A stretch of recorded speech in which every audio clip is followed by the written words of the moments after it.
योग का उद्भव।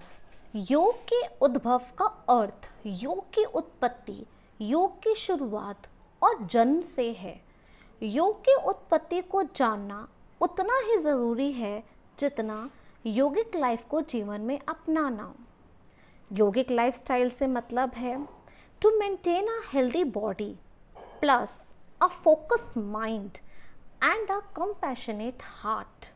हजारों लोग पूरी दुनिया में योगिक लाइफ को अपना कर ज़्यादा खुश, स्वस्थ और संतुष्ट लाइफ जी रहे हैं।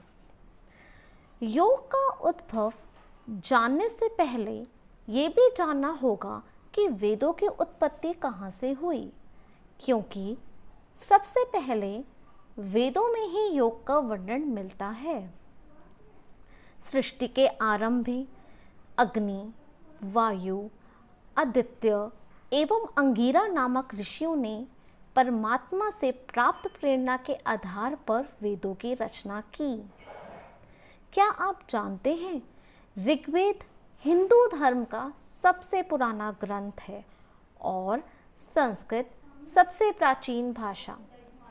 उस समय सारा व्यवहार संस्कृत भाषा में ही होता था, लेकिन धीरे धीरे समय आगे बढ़ता गया और संस्कृत बस शास्त्रों की भाषा रह गई। इसलिए जितने भी योगिक ग्रंथ हैं उनकी भाषा संस्कृत है, जिनमें ऋग्वेद में सर्वप्रथम योग के बारे में लिखा है। मन को परमेश्वर में स्थिर करने का साधन योग अभ्यास है। इसके अलावा यजुर्वेद में योग के बारे में कहा गया कि योगे योगे अर्थात बार बार योग अभ्यास करते, बार बार शारीरिक एवं मानसिक बल बढ़ाते समय हम सब परस्पर मित्र भाव से युक्त होकर अपनी रक्षा के लिए अनंत बलवान उस ईश्वरशाली ईश्वर का ध्यान करते हैं और आह्वान करते हैं।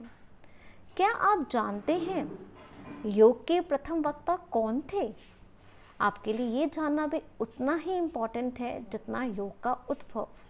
याज्ञवल्क्य के स्मृति में योग के वक्ता का वर्णन इस प्रकार है। हिरण्यगर्भो योगस्य वक्ता न्यनः पुरातनः, अर्थात हिरण्यगर्भ ही योग के वक्ता हैं, इससे पुरातन अन्य कोई नहीं है।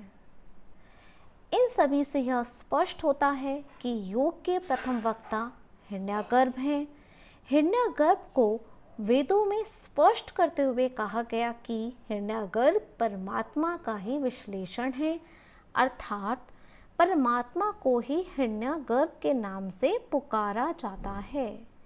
यहाँ से इस बात का ज्ञान यानी योग का उद्भव हुआ और वेदों के माध्यम से इस विद्या का प्रादुर्भाव संसार में हुआ।